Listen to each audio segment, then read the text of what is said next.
Yuk jadi bagian dari dakwah Najia TV. Dukung operasional dan sewa satelit Najia TV. Raih keberkahan dan pahala amal jariah yang terus mengalir tiada henti.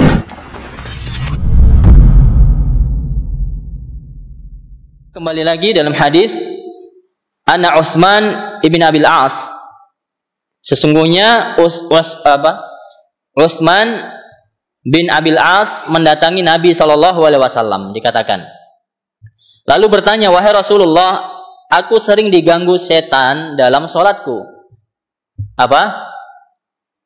Sering diganggu setan dalam sholat, sehingga bacaanku menjadi kacau karenanya.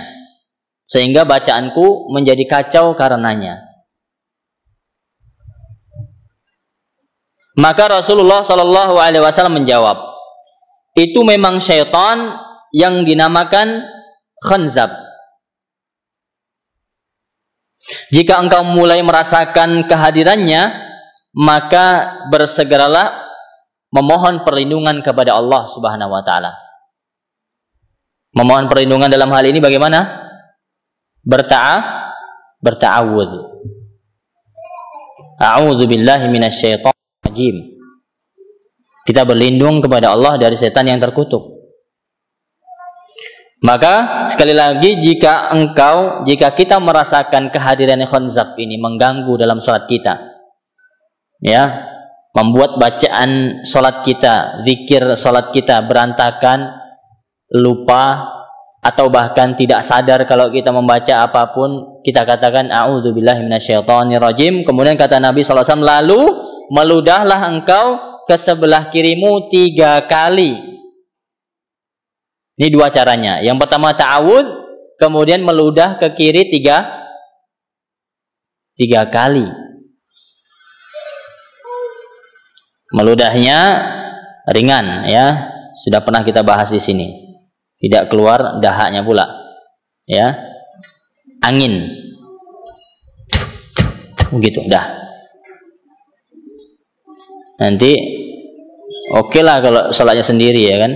Kalau di samping ada orang, samping kiri, ya kan.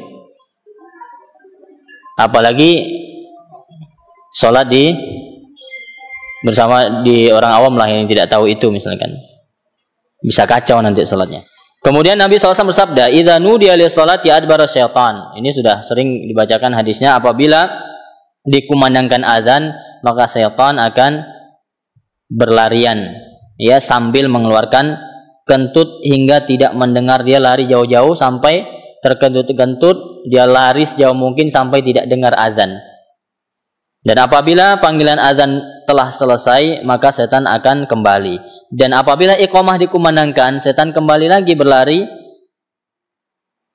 pergi. Dan jika iqamah telah selesai dikumandangkan, maka dia kembali lagi, dikatakan lalu menyelinap masuk ke dalam hati-hati seseorang seraya berkata, uzkur kaza, ingat ini dan ingat itu, ya, lima lam yakun yadhkuru hatta yadhalla ar-rajula, atau hatta yadhalla ar-rajulu la yadri kam shalla, sampai orang tidak tahu ini rakaat keberapa saya sholat. Rupanya berhasil ya khanzab tadi, ya. Artinya apa? Khanzab berhasil membuat hati kita tidak khusyuk ketika sholat. Dia berhasil memalingkan hati kita dari bermunajat kepada Allah. Kita katakan dulu, sholat itu menghadap kiblat. Kiblat itu adalah, menghadap kiblat itu apa? Fisik kita. Yang jauh lebih penting adalah hati kita, itu bagaimana ketika sholat menghadap Allah Subhanahu wa ta'ala. Sehingga kita benar-benar hadir di tempat itu untuk sholat, sadar betul kalau kita sedang sholat. Kita resapi dan renungi sholat kita tersebut.